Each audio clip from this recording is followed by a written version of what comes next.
This is a beginner lesson, but this is an intermediate beginner lesson. I'm going to tell you guys, this has got some meat to it. I want you to know you can rewind the video. You don't have to learn this in one sitting.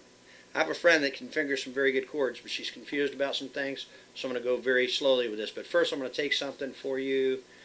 We're going to start with the E because this is an E instrument. Guys, I play my E a little differently than other people, and it will come in to you for later, so I'm going to use this one, and this one, not this one. Not the index finger. I'm going to use these three. Like this. So what I did was play 1 on the G string, 1st fret on the G string, 2nd fret on the D, and 2nd fret on the A. So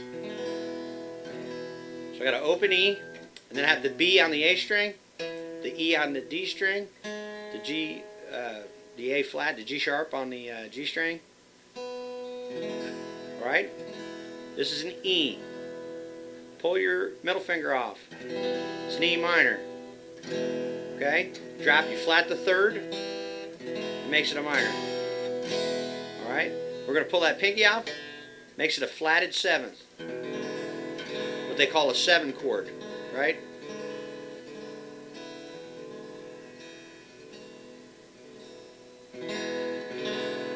Right?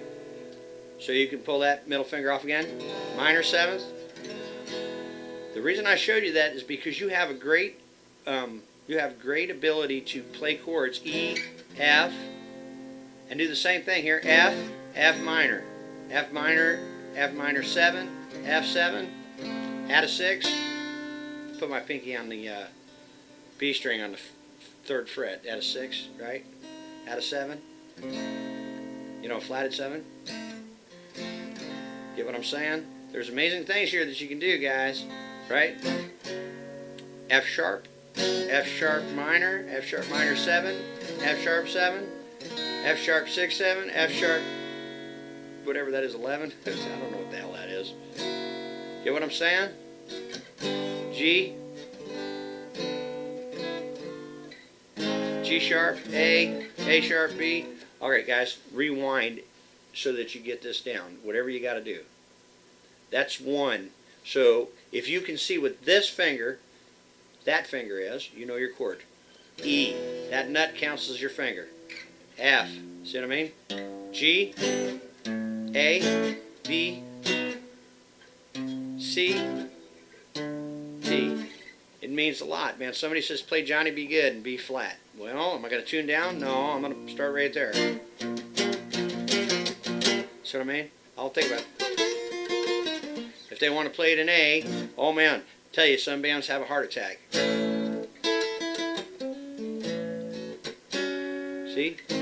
A flat, I don't care where it is.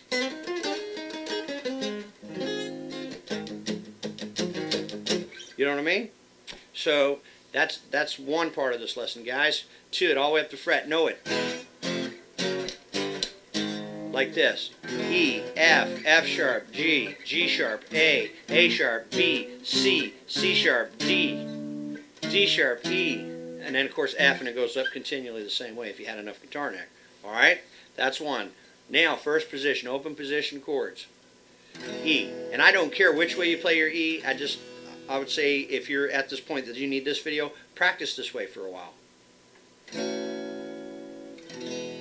This is an A of sorts. This is an A. This is an A7.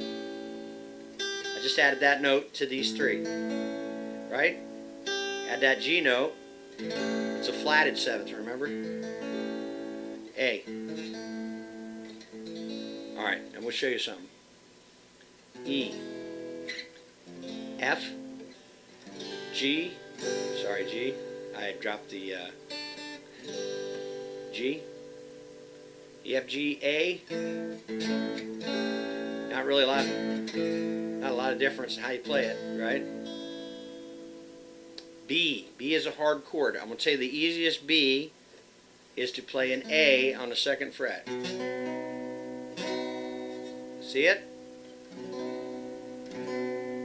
B7 is what most guitar players learn first, but it doesn't always fit. Which is, B7 is 2nd fret on the E string, open on the B string, 2nd fret on the G string, 1st fret on the D string, 2nd fret on the A string, B7. But it has a sound that is not this sound. It's this sound. Sometimes you don't, sometimes you want it. I like this beat. It sounds fuller.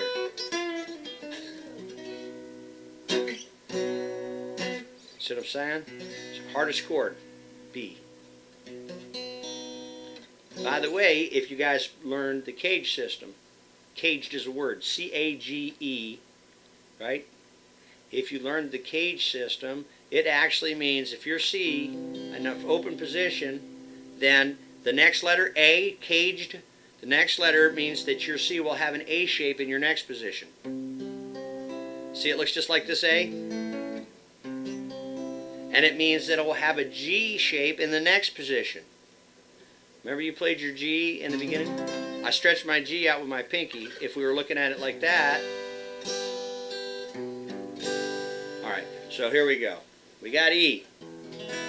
We go open E. 2nd fret on the A string, 2nd fret on the E string, 1st fret on the G string, open B, open E. E. F.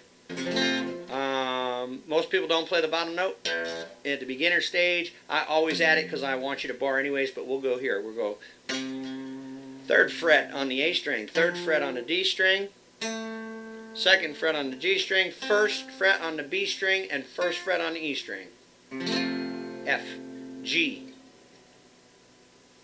3rd fret on the E string, 2nd fret on the A string, open, open, open. 3rd fret on the E string. A. Open E, open A.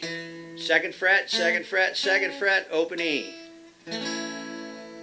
B, that's the hard one. 2nd fret on the A string. 4th fret on the D, 4th fret on the G, 4th fret on the B. And if you had it right, you could go, but this note, that's the 2nd fret on the E string. This note, most people don't even try to play it. And just stop right there. Just, and you can always add your pinky on, make it a 7th. Alright, C, 3rd fret on the A string. You can use the E, but it sounds a little funny, but there is an E there anyways. C, I usually put my ring finger up here and grab the G note. Goes with the C chord, so I, get a fuller chord. But anyways, C is the 3rd fret on the A string, 2nd fret on the 3rd fret on the A string, 2nd fret on the D string, open G, C. I'm telling you the note. 1st fret on the B string, and an E. Now, mind you, like I said, I usually grab the G root with my ring finger. It works really good for flat pickers too. If you had your bass line, which is C, G, C, major scale, G, A, B, C, G, C. So, and then I count, then I alternate my picking. So I'm going my downbeat and my upbeat, down, up. Actually, up, down, that one. That's not my strum, that's my beat.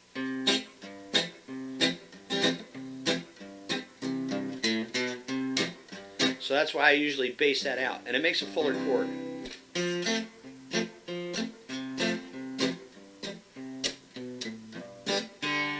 Let's play that one upside down, because you don't get that note unless you go to an open position, and then you do.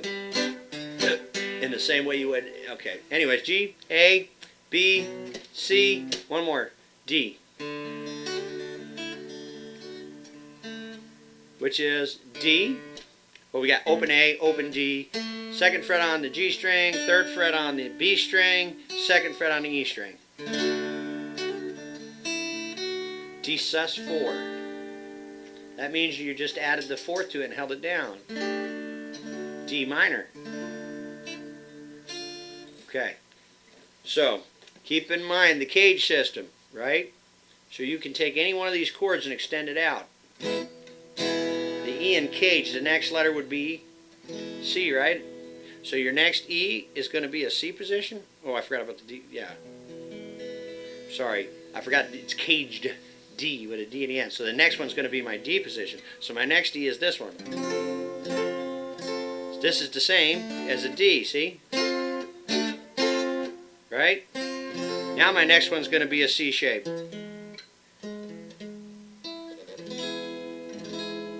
That means my next one's going to be an A shape.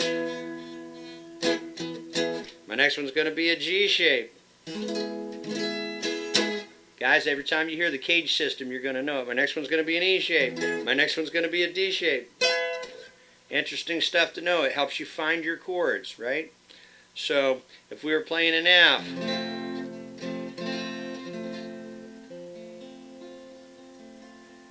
that was a rough one, huh? So this is an E shape, believe it or not. That's what your chord you're looking at, right? It's an E shape. My next one's going to be a D shape, right? Ta-da! That's the end one, so my next one's going to be a C shape.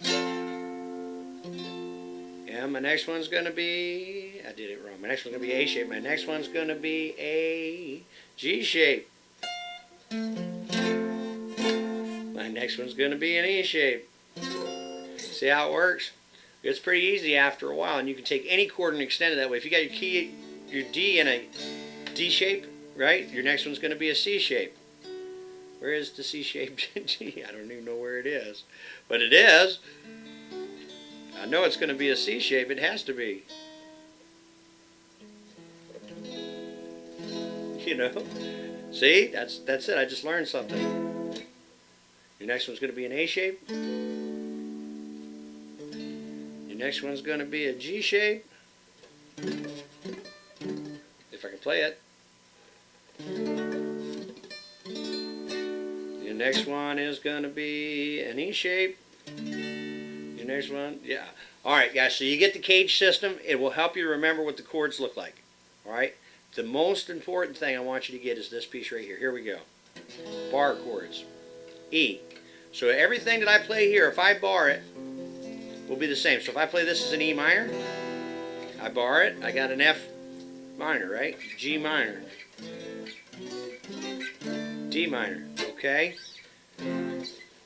It gets amazing. So let me give you an example. I learned one chord a long time ago. Right? It's a C. This is a C. This is a major seventh. It's got a nice sound to it. I learned that one time. I never learned any other major seventh chords because I know what a major seventh for D is now. Right? Or E, or F, or G. Get what I'm saying? Nobody has to show me. I don't have to think about it. It's already there.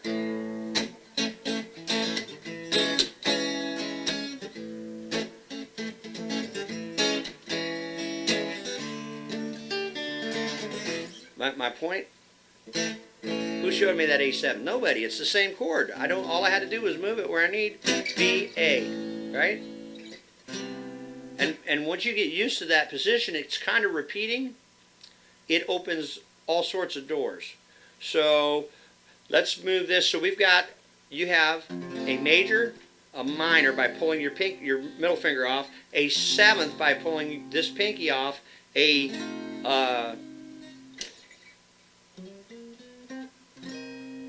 11, or is it a 13? I can't remember.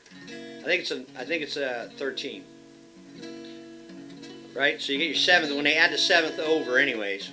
Right? So here you are again. You get that kind of seventh. Still a major or minor by adding the pinky or not. Right? You don't have to hunt for position. So I'm F sharp, minor 7 right now. Get what I'm saying?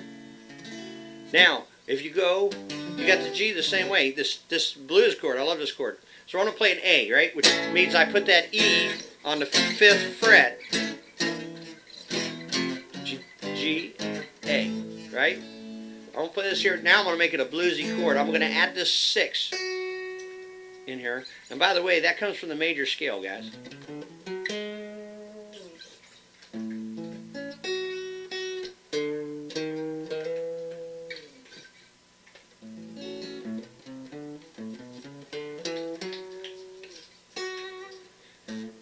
Hear that 6? 6 out of the major scale. Do, re, mi, fa, sol, la.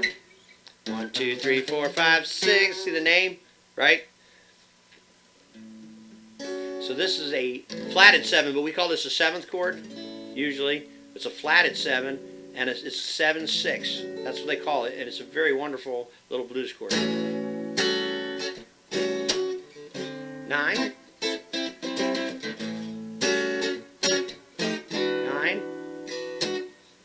A 9 chord. A 9th chord.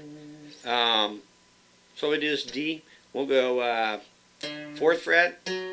Oops, sorry, 5th fret on the A string, 4th fret on the D string. And I'll just take all 3 of these notes down on the 5th fret.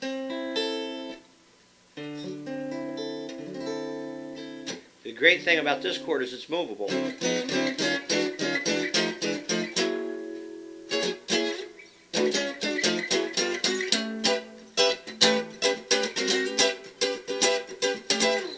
Same thing with the bar chords, they're movable.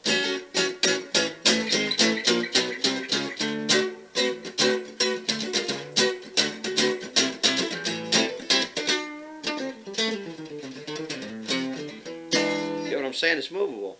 So, I'll give you an example of why movable is good. You play this in an open position, could be a lesson in trouble, right? Sitting in the morning sun, I'll be sitting when the evening comes. Or you could just stay with your fingers the same shape and watch your root. So here we go. G, B, C, A, right? I know I went faster, but G, B, C, A. Sitting in the morning sun, I'll be sitting when the evening comes, watching the tide roll down, and I'll watch it rolling back out again.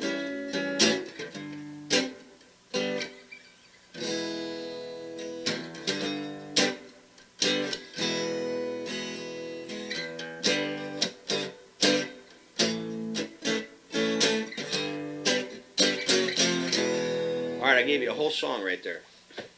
I'll even throw the bridge in. Some things they never change. Everything just stays the same. That's GDC. I can't do what 10 people tell me. Good F. I think I'll just stay the same. D. And by the way, guys, I'll switch up. I don't care where I play it. Whatever is convenient for me. You know what I mean? So I might go, some things don't ever seem to change. Everything just seems to stay the same. I can't do what 10 people tell me. I guess I'll just stay the same. Sitting here resting my bones, 'cause this loneliness won't leave me alone. This is where I belong now, the space I'll never roam. Sitting on a darkened bed, watching the tide roll away.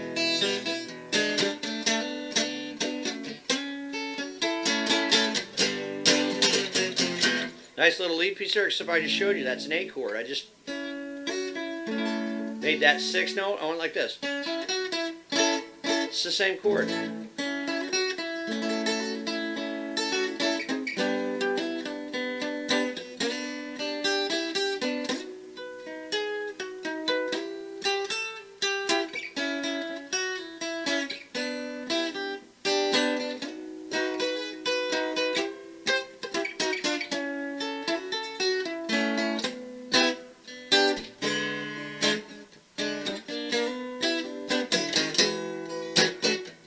That was that 9.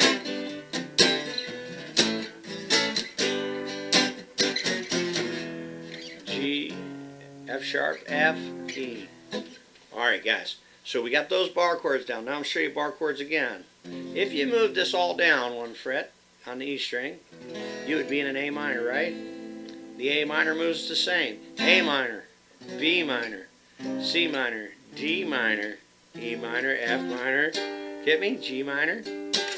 Pull your pinky off. It's a minor 7. what I'm saying now? So,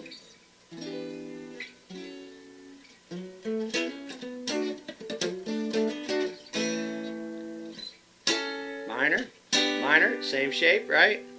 A, B minor, A.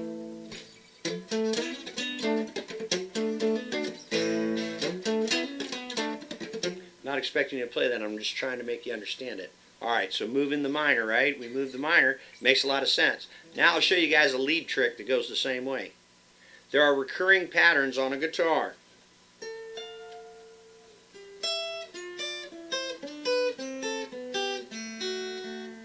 Whoops.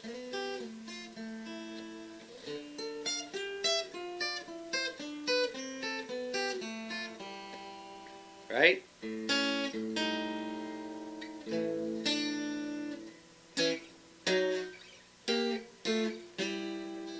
Depends on what key you're in as to how you use them, but the patterns repeat. They repeat, and the style and the movement can usually be dictated by a scale, so theory matters. But we're not going to get too much into that theory right now. I just want you to know that if you were playing something like an A minor,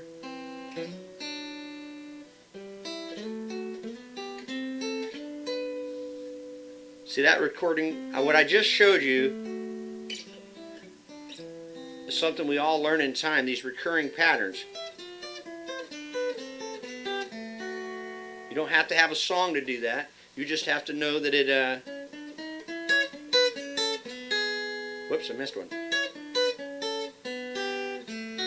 See what I mean? That pattern, that spacing pattern starts recurring. Chords are the same. So when you start learning those, things get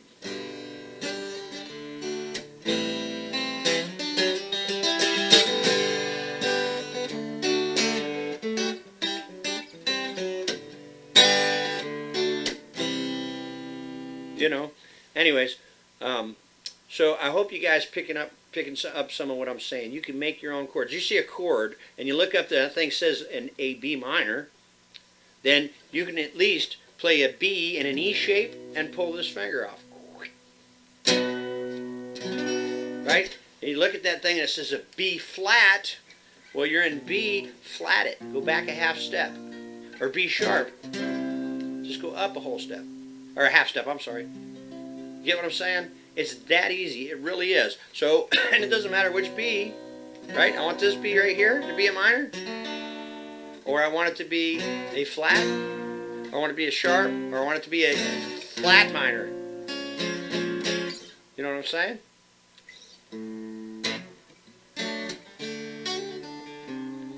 Guys, this is a really long lesson, and I think I'm going to lose you, but use it as you need it. Learn what I showed you, and you won't have to think about this stuff, okay? We'll catch you later.